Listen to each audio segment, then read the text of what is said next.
Saudara, data terbaru Survei Sosial Ekonomi Nasional atau Susenas oleh Badan Pusat Statistik BPS yang diolah Lembaga Penyelidikan Ekonomi dan Masyarakat Fakultas Ekonomi dan Bisnis Universitas Indonesia menyebutkan jumlah penduduk kelas menengah di Indonesia turun sejak tahun 2018. Jumlah penduduk kelas menengah di Indonesia turun signifikan dalam beberapa tahun terakhir. Penyebabnya ditengarai akibat melemahnya daya beli dan minimnya kebijakan pemerintah untuk menopang kelas menengah. Pada tahun 2014, Saudara, jumlah kelas menengah di Indonesia ada sebanyak 39 juta jiwa atau porsinya 15,6% terhadap populasi. Nah, 4 tahun kepemimpinan Presiden Joko Widodo, jumlah kelas menengah naik signifikan dan mencapai 60 juta jiwa atau 23% dari total populasi Indonesia. Tapi sejak pandemi COVID-19 dan juga selepas pandemi COVID sampai di akhir tahun 2023, jumlah kelas menengah Indonesia justru turun sampai 8,5 juta jiwa menjadi 52 juta jiwa. Angka ini hanya setara dengan 18,8% total populasi.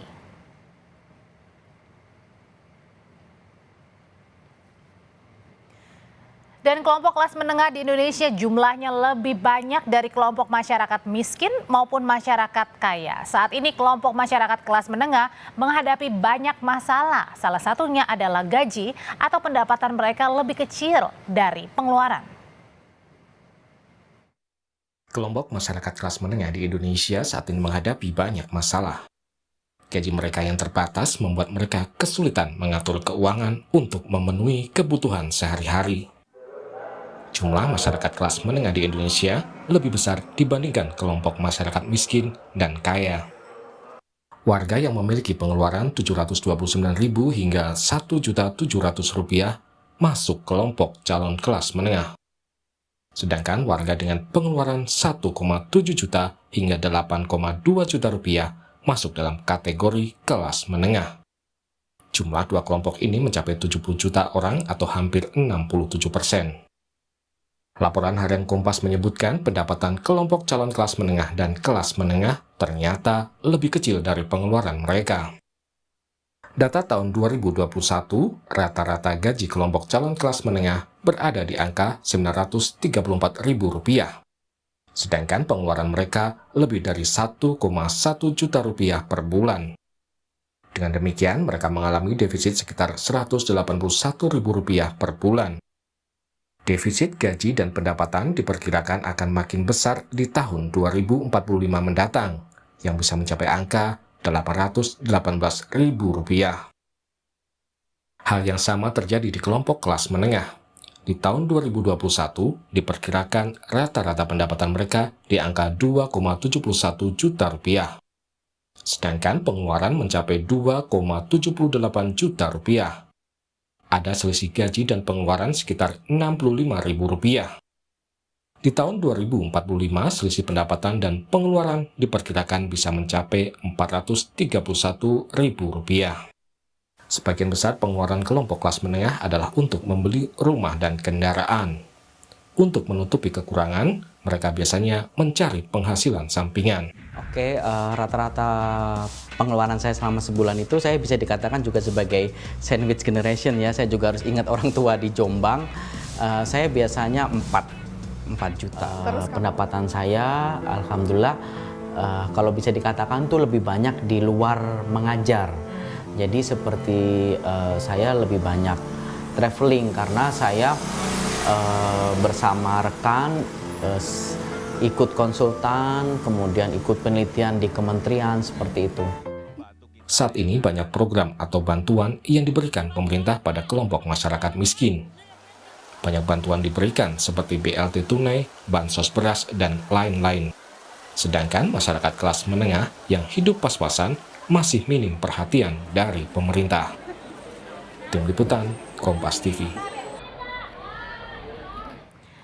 Jadi kira-kira apa yang menyebabkan jumlah kelas menengah di tanah air menurun dan apa dampaknya? Kita bahas malam hari ini bersama Amalia Adininggar, PLT Kepala BPS yang juga Deputi Bidang Ekonomi, Badan Perencanaan Pembangunan Nasional Bappenas, Ada juga yang nanti akan segera bergabung, Deputi 3 Kepala Staf Kepresidenan Edi Priyono, dan sudah bergabung Direktur Eksekutif Center of Economic and Law Studies Celios, Bima Yudhistira. Mas Bima, selamat malam. Bu Amalia, selamat malam. Selamat malam. Saya mau ke Bu Amalia dulu. Bu Amalia, jadi sebenarnya dimaksud kelas menengah versinya BPS ini yang pendapatannya berapa sih, Bu? Jadi kalau kita ikut definisinya Bank Dunia, itu yang namanya kelas menengah kan kira-kira 3,5 sampai 17 kali dari di atas garis kemiskinan. Jadi kalau kita konversi dengan garis kemiskinan yang kita gunakan di BPS untuk tahun 2024 bulan Maret, itu sekitar 582.000 ya garis kemiskinan. Jadi kalau kita konversi kira-kira antara 2 sampai 10 juta pendapatannya. Oke, itu yang kategori kelas menengah ya Bu ya. Nah kalau Ya. gitu, kenapa pertanyaan selanjutnya kelas menengah ini yang sebelumnya melonjak drastis, kini justru menurun drastis juga? Apa sih Bu temuan dari BPS? Iya, sebenarnya kalau kita katakan menurun drastis itu mungkin enggak ya. Tetapi kalau dalam tren menurun, iya.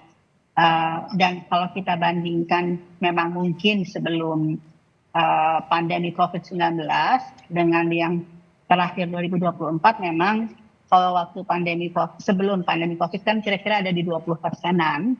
Nah, sekarang tahun 2024 kan sekitar 47,8 juta yang ada di kelas menengah itu saya kira 17-18% lah, kira-kira seperti itu. Nah, tentunya ini pasti dan ada korelasinya dengan bagaimana ada perpindahan tenaga kerja dari sektor industri ke sektor lain yang lebih informal biasanya, yaitu ke sektor pertanian dan sektor perdagangan. Nah ini memang fenomena ini terjadi sejak terjadi pandemi COVID-19. Kalau jadi sekali lagi mungkin kalau menurun drastis tidak, tetapi dalam tren menurun memang ada. Gitu. Nah ini tentunya penciptaan lapangan kerja yang lebih formal, penciptaan lapangan kerja yang lebih berkualitas akan menjadi hal yang penting untuk kita bisa menaikkan kembali kelas menengah di Indonesia, karena memang betul bahwa kelas menengah itu penting buat suatu perekonomian seperti Indonesia. Karena kan kelas menengah itu harus dan bisa menjadi bantalan perekonomian suatu negara karena dia ada big spender, fast spender, dan bisa menahan ataupun menopang konsumsi rumah tangga dari PDB sisi pengeluaran. Tapi gini, tadi kan kalau Bu Amalia bilang kita harusnya memperluas lapangan pekerjaan. Yang menjadi pertanyaan selanjutnya Mas Bima, betulkah ini penurunan kelas menengah ini terjadi karena justru banyaknya PHK di mana-mana? Ya, ini yang menjadi salah satu pertanyaan besarnya kan. Kita bisa lihat program-program infrastruktur. Setiap tahun ada 400 triliun rupiah. Itu belum termasuk penugasan kepada BUMN. Kemudian juga ada program hilirisasi yang cukup masif. Ada juga program seperti food estate. Jadi artinya program-program pemerintah ini menjadi salah satu pertanyaan. Kenapa dia tidak mampu menciptakan lapangan kerja, khususnya mendorong sinergi antara pembukaan di pertanian, kemudian di industri pengolahan, dan juga program-program yang berkaitan dengan digitalisasi. Kita juga perlu melihat bahwa digitalisasi yang ada di Indonesia hari ini kualitasnya sepertinya banyak menciptakan informal yang justru menjadi kelas prekariat baru. Jadi kelas-kelas yang kemudian rentan, jaring pengaman sosialnya mereka tidak dapat, kepastian karirnya juga susah, apalagi bicara soal upah. Nah jadi ekonomi yang baik memang ekonomi yang semakin mengecil kelas informalnya, tenaga kerja informalnya, semakin besar formalnya. Jadi memang harus ada evaluasi. Maksudnya informal berarti itu bisa dikatakan sebagai yang tidak mempunyai penghasilan tetap begitu ya, seperti freelancer gitu? Ya, salah satunya. Tapi kita bisa melihat bahwa yang informal memang ada. Influencer itu juga gajinya besar. Di suatu waktu dia bisa disebut sebagai sektor yang informal. Artinya kontrak kerjanya, jam kerjanya bisa jadi lebih fleksibel dibandingkan pekerja yang ada di kantor atau di pabrik misalnya. Tapi di sisi yang lain yang fakta ditemukan bahwa kelas informal atau pekerja informal yang banyak ini banyak sekali di sektor yang pendapatannya rendah. Oke. pedagang UMKM, ya sebagian besar adalah usaha mikro. Nah, satu lagi di antara itu yang kita sebut sebagai bekerja, itu kan ada angkatan kerja yang pengangguran. Nah, sekarang yang pengangguran ini harus dispesifikan lagi, masalah utamanya adalah pengangguran usia muda. Kemudian ada lagi yang sudah dapat ijazah, tapi kemudian menjadi hopeless of job. Dia kemana-mana susah mencari pekerjaan. Ya, Oke. jadi sekali faktornya mungkin pabriknya sedang tidak buka lowongan kerja, sedang gulung tikar. Tapi yang menjadi pertanyaan besar nih, kalau sudah ada fakta bahwa kelas menengah ini memang menjadi bagian penting dan sekarang sedang ada pressure, tekanan, ini apa yang harus dilakukan Nah, dalam jangka waktu pendek untuk membalik kondisi itu? Nah, kalau saya gitu, pikir, Mas Bima, ya, bentar. Kalau gitu saya langsung tanya aja ya, karena Pak Edi sudah bergabung menyambung dengan pertanyaannya Mas Bima, apa yang harus dilakukan dalam jangka waktu yang terdekat nih, kalau gitu dari pandangannya Deputi 3 Kepala Staf Kepresidenan, Pak Edi? Kalau kami kan bukan apa yang harus ya, itu Mas Bima lah nanti yang gini ya, yang kasih saran. Kalau masih ada saran lain jangan. Tapi gini, saya mau bilang bahwa meskipun tidak disebut sebagai spesifik program untuk kelas menengah, sebenarnya ada dan cukup banyak program-program yang juga menyasar kelas menengah. Ya, saya kasih contoh misalkan pas zaman COVID itu kan kita ada bantuan subsidi upah. Bantuan subsidi upah untuk orang yang upahnya maksimal 3,5 juta, tetapi datanya basisnya kan keanggotaan atau kepesertaan di dalam BPJS Ketenagakerjaan, sehingga kita bisa anggap itu sebagai bagian dari sektor formal dan itu masuk dalam kategori kelas menengah. Kemudian sampai sekarang masih ada program Kartu Prakerja. Kartu Prakerja memang inklusif, tetapi kalau kita lihat dia tuh kan ada program reskilling, artinya bisa diikuti oleh orang yang sudah bekerja. Jadi yang masuk kelas menengah juga bisa masuk di situ. Dan itu kelihatan nanti kalau dilihat dari distribusi peserta Kartu Prakerja, itu banyak yang berasal dari kelas menengah. Kemudian program rumah bersubsidi. Sekali lagi meskipun tidak secara spesifik dinyatakan sebagai program untuk kelas menengah, itu kan maksimal kan 7 juta, penghasilannya kan 7 juta per bulan. Itu juga sebenarnya basically untuk kelas menengah. Tapi masalahnya Kemudian tawaran yang sudah diberikan oleh pemerintah ini nampaknya belum efektif. Malahan ini menjadi turun kan, Pak Edi? ya Kelas bukan menengah ini? malahan lah. Ya bukan malahan. Itu artinya mungkin belum cukup. Nah, kalau misalkan ada usulan atau ide pemerintah mesti gimana lagi, makanya tadi saya bilang mungkin Mas Bima ada usulan mesti apa lagi, kita bisa pertimbangkan. Kita terbuka, Pak.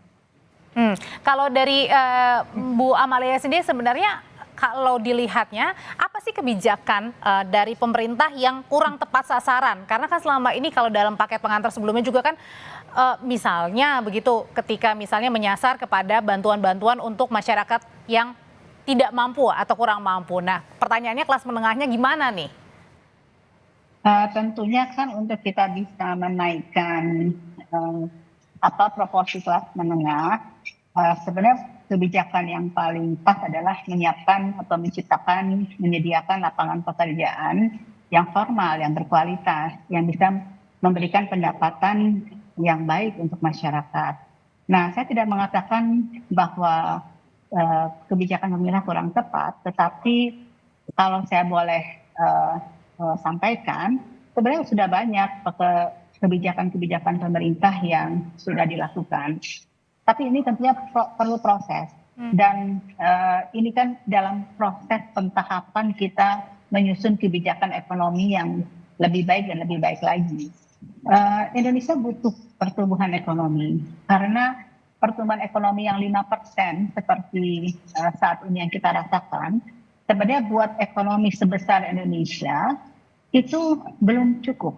Karena pertumbuhan ekonomi pada dasarnya, kalau pertumbuhan ekonominya itu cukup tinggi, itu bisa menciptakan lapangan kerja lebih banyak buat masyarakat. Kita lagi memasuki masa bonus demografi, artinya jumlah usia produktif lagi lebih banyak dibandingkan usia yang non produktif. Nah, disitulah sebenarnya peranan dari kita semua ini untuk sama-sama kita bisa menciptakan lapangan pekerjaan yang lebih baik, mendorong pertumbuhan ekonomi yang lebih berkualitas supaya kita bisa menciptakan lapangan pekerjaan yang cukup. Jadi Indonesia pada dasarnya membutuhkan pertumbuhan ekonomi lebih tinggi dari 5%. Oke, kalau gitu Sangat menguntungkan. gimana kalau dari pandangannya Pak Edi sendiri, gimana caranya untuk Ya. bisa mendorong tadi pertumbuhan ekonomi Ya. di satu sisi, misalnya kita juga harus dihadapkan dengan misalnya seperti siap-siap untuk iuran tapera, siap-siap juga untuk asuransi wajib kendaraan bermotor, siap-siap juga akan kenaikan PPN. Ya itu